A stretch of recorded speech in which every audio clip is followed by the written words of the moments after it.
in the world. No one is perfect, not any one of us in this room. But it is your job and your duty to show up as a better and evolved person as much as you can each and every day. And hey, when you wake up in the morning, gratitude that you made it to, hey, try it all over again the next day. And hey, maybe I hope that I can get it right today. But if I don't, I'm going to allow myself the grace to learn from whatever went wrong to pivot to what I can do. So back to you, Christina. Thank you for that share, Dora. Dora, thank you. What stood out to me was approach everything with love and light. Yes, yes, yes. And you started asking questions. You started asking questions to get the answers that you needed, which is what Glenn just talked about. He started asking questions. Question everything is what he said in his show. You guys, the replay should be up on YouTube and on Facebook. So if you missed the show, the entire show, go back and listen to the replay. All right, it is 7 o'clock Eastern, 6 o'clock Central Time where I am, and Dr. Janie is up next, so I'm going to pass the mic. Thank you all so much for your shares. We appreciate you so much. Dr. Janie, over to you. Good morning. Good morning. Thank you, Christina, and thank you, Mary Lynn. As I was just listening to the conversation this morning with Glenn Lundy and then the shares afterwards, there's a couple of things that I was thinking about. And a part of that is some of the work that I do, Christina. And this is what I was hearing as I was hearing all of you talk. This is why it is so important for us to understand, why do we believe what we believe? And we truly, truly want to understand our own belief system. And when I say that, when we stand in truly having a foundation and understanding, why do I believe the things that I believe, and we understand our belief system, then we're not going to necessarily be threatened by other people when they believe something different. And Mary Lynn and Julie and Tosh, this is also what we call maturity, right? When we sit and we can hear other people's viewpoints and we're not threatened by them, but as we heard Dora Maria say, we're curious about it, but we're also firm in what we believe. Because when we have that level of maturity, that also means that we can handle, we have a threshold, we have a window of tolerance for conflict. And that could mean that even if someone is coming up to us and challenging us, or they're trying to give us a different viewpoint, we can still be firm and hear what someone else is saying. Because what do we say here at Breakfast with Champions? How we do one thing is how we do all things. And that includes also how we deal with conflict, how we deal with people that have different opinions, how we deal with our belief system. So I call everyone today to understand a couple things. First, understand what your core wounds are. Because if your core wounds are not good enough, for example, or you have rejection, then hearing someone else challenge you or ask questions about your belief system will activate your nervous system and all the things that are potentially are unresolved. So understand your core wounds, understand what your needs are, because if we don't understand what our core wounds are, we're not going to understand our unmet needs. We're not going to know how to get them. And understand our emotions. So when we get triggered, why do we get triggered? What are those emotions about? That's an alarm system. So as Glenn was talking this morning about that, he is going through a pivot, he's going through a change, and that he's not going live anymore. A lot of times what I was hearing was a lot of people were having a reaction to that. And there's a reason why you had a reaction to that, and that's okay. So understand your emotions, understand what your behaviors are, understand your communication, and understand what boundaries you need. Let me say that again. When you kind of understand the school of me, go to the university of you, you want to understand your core wounds, your needs, your emotions, your behaviors, your communication, and your boundaries. And then what compasses that, I would say the umbrella, is understanding why do you believe what you believe and understanding your belief system. And then when we move into conversations, as Glenn was talking about, he said that if he was the devil, he would cause divisiveness among people, right? Because we can have differences and we can have differences of opinion, but we can have conversations. My own personal belief is that it's hard to have conversations with people from society because people get so offended if someone believes something different, whether it's political, whether it's religious. We have our own influences from our own little bubbles. We all operate from our own little bubbles.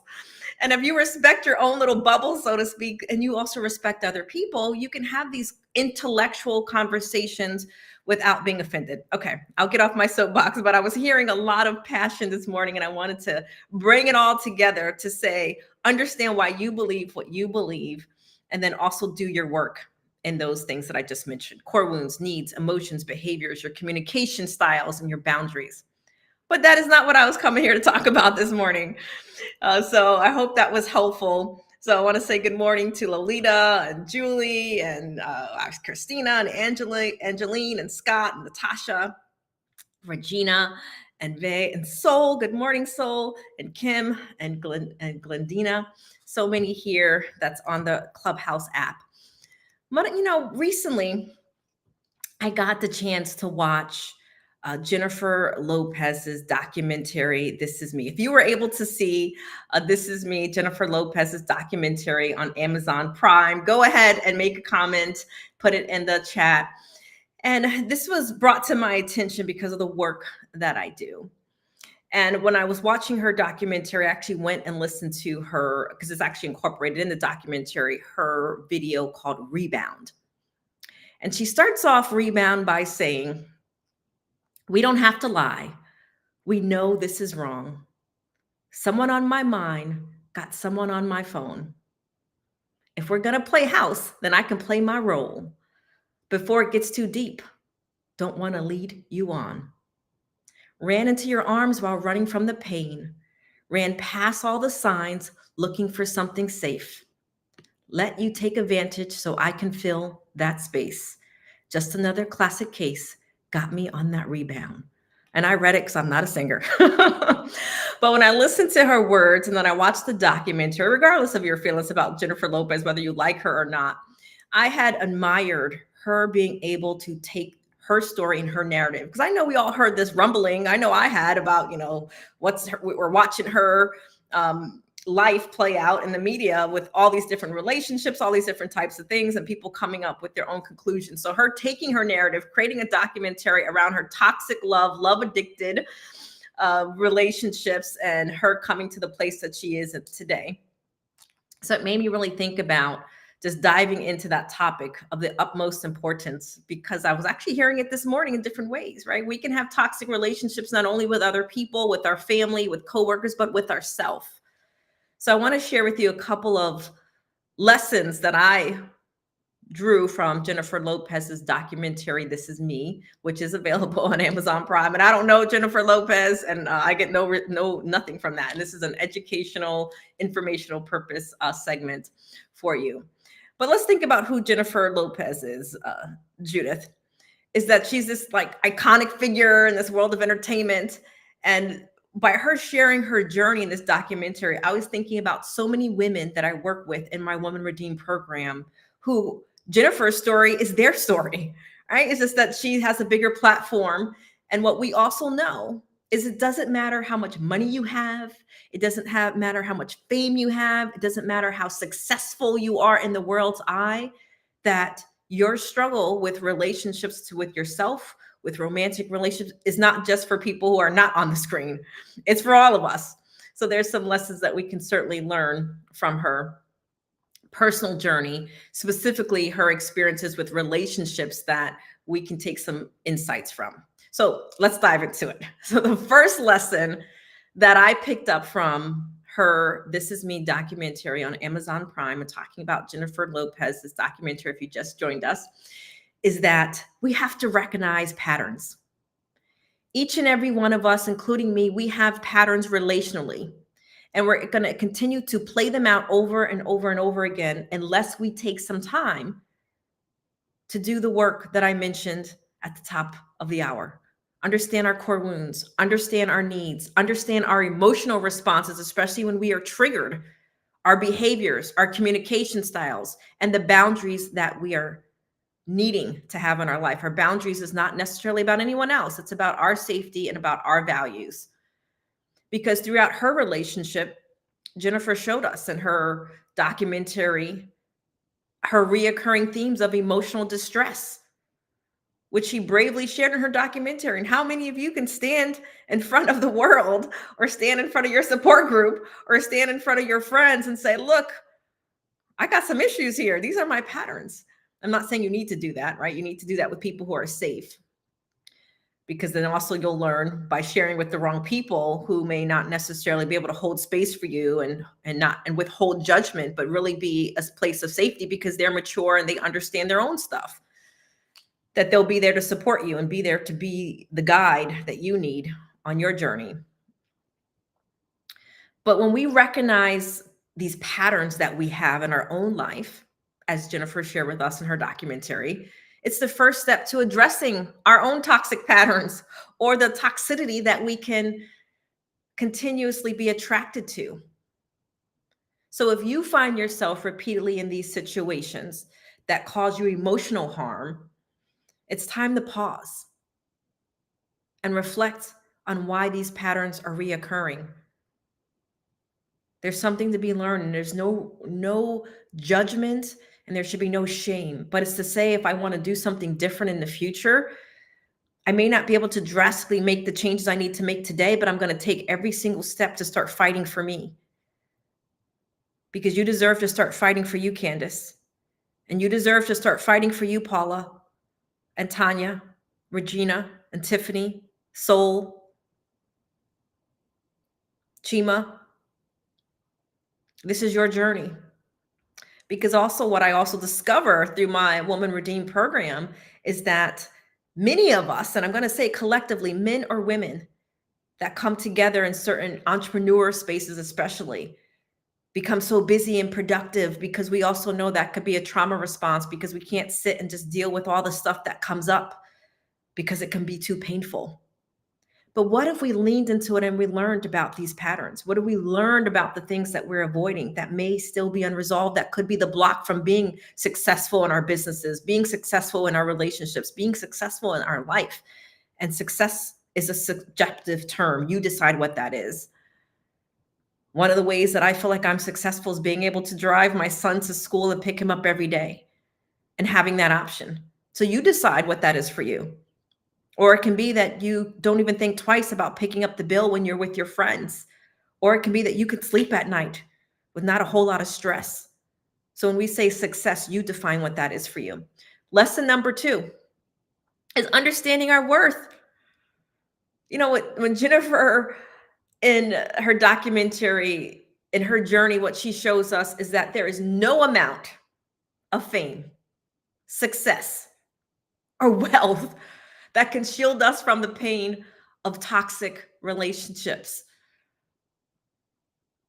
So when people say, well, when this is going to happen, or when I make these goals, or when I get this, $1 billion, all this other stuff, that the fantasies that all things are going to fall into place. If anything, you have more challenges with needing discernment about who's toxic and who has an agenda and who really is for you.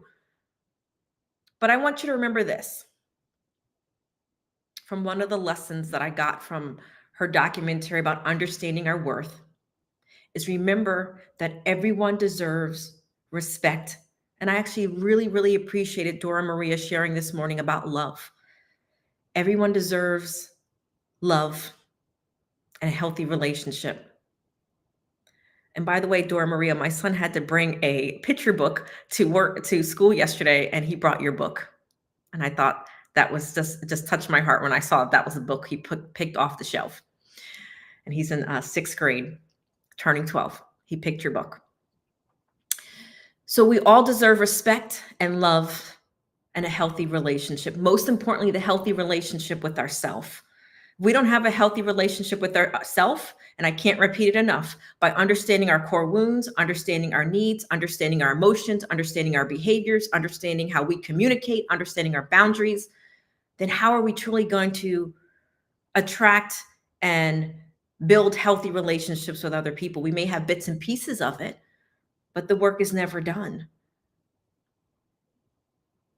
So understanding your self-worth is going to be key to breaking free from a toxic relationship, as she beautifully demonstrated in her artistic way in her documentary. Number 3, we need to learn how to set boundaries. In some ways, I'm still learning how to set boundaries in certain areas of my life, Monty. So we're all on this learning and journey in this journey together. We should never stop learning. We want to have a growth mindset because Jennifer Lopez's experience highlighted the importance of setting and maintaining boundaries. And she even alluded to being in a relationship where someone manhandled her and the difficulty of looking back at that relationship and seeing how toxic it was. So it's crucial to communicate your needs, your wants, and your limits in relationships. And boundaries, let's say this, it's important to listen to this because sometimes when people hear boundaries, they're hearing rigid or they're hearing control. Boundaries are not restrictions, but rather signs of self-respect and self-care. When we can set boundaries and say, nope, that's not going to work for me, or even, no, I'm not going to attend that event without feeling like you have to explain yourself because maybe Mary Lynn just needs to stay home and rest. She doesn't have to explain that to anyone. Thank you for the invitation, but I cannot make it. Boundaries are not restrictions, but rather signs of self-respect and self-care. You deserve to have boundaries in your life. But if we've grown up in codependent relationships and we didn't know where we ended and we learned to perform and we learned to do for other people because that's how we thought we would find worth in other people, then we have to learn boundaries because that means we were boundaryless. We let people talk to us the way that we want. We don't say no when we really should be saying, we say yes when we really want to say no. We make excuses for other people's bad behavior. You think about the ways in which you were boundaryless. We've all been there. Next, Jennifer's story teaches us about the power of resiliency and hope. You know, despite the challenges she faced, she never lost hope. So some of you right now are facing some challenges in your life that maybe you haven't even spoke about yet. Maybe you have yet to come to terms with these challenges. You know, that saying that we're either preparing for a storm, in a storm, or coming out of a storm. How do you maintain hope and how do you stay in that hopeful place when the winds and the storm is tearing up your roof, the tornadoes coming through your house? But what we can learn from this documentary, if we take out the lessons, is that we see in her autistic way how she continued to believe in love and remain open to it, even though she knew she had multiple toxic relationships, been married multiple times, been engaged in toxic relationships where she admitted to being manhandled, that she still believed in, regardless of what we believe in her relationship, our own opinions with her relationship with her husband. She believed she's found love and she remained open to it regardless of what she had gone through. And her resilience is deeply inspiring, and it should be to you. Or do we go to exactly what we were talking about this morning? We go immediately to judging versus saying, you know what? I bet a lot of us have had multiple toxic relationships, whether it's our workplace, whether it's romantic relationships, whether it's friendships, whether it's with ourselves. But can we remain hopeful? Can we remain open to that? We will get to that other side by remaining and staying the course and doing our work and being open and being honest with ourselves and stop focusing on everyone else as the problem, but realizing that we are the common denominator. It's no one else's responsibility to come save us or to help heal us. But the challenge is many times we try to heal in the place that continuously keeps us sick. I always like to say, and I know it's graphics, like the dog that returns to its vomit, thinking it's the gourmet meal. That trauma bonded relationship. Only if I can get this person to change, only if I can get them to see their error of their ways, then that will make me feel like, whew, I can breathe. No, honey. We focus on other people because it eliminates us having to do our own work. So how do we remain hopeful and continue to believe in love? I'm not just talking about romantic love, love of ourselves, love of our neighbor, or as Dora Maria mentioned, being curious about other people when removing our judgment. Many times I can tell you when people are so judgmental towards you, it's usually some subconscious unconsciousness of judgment to themselves. Because when people are truly mature and they're firm in who they are, they can hear other people's experiences and think, well, maybe I would handle things differently, or those types of things, but they can remain open because they know who they are. They're not threatened by your experience, or they're not jealous. Another thing, when people are judgmental, hey, Tanya, sometimes that means that they can be jealous on some level of you and your experience. So they like to see you down. They like to see you hurt. They like to see you not being your best self. So you got to be careful. Sometimes our haters are pythons that are right next to us. Be careful. Listen to how people talk to you when you are in your low moments. Listen to how people judge you when you're sharing your vulnerabilities, unless you've given them permission to hold you accountable. So a couple things, and I do want to hear from some of you. I want you to continue this conversation. But in her documentary, she offered us some invaluable lessons on recognizing patterns, of understanding our worth, of setting boundaries, practicing self-care, embracing resilience. And all of these lessons can be something that we can reflect in our own life. Do you understand your self-worth? As a licensed psychotherapist, one of the ways that we get trained is we listen to how people tell their story to us, because how they tell their story to us can also tell us what they truly believe about themselves. What's the story that you tell yourself about who you are, about the things that you struggle with, or why you haven't achieved love? And you define what that is, because I can tell you there are people who I work with, married 20, 30, 40 years, that they're committed to being committed. Or they're saying, I'm staying together for the kids or for this financial empire, but yet their health is suffering because of stress, toxic relationships, abusive relationships. And I sit and watch the story of what she or he tells me of why they're staying in this relationship. But most importantly, sometimes there's a fear of themselves, has nothing to do with the other person, the fear of being alone and being on a journey, because they have to do the work.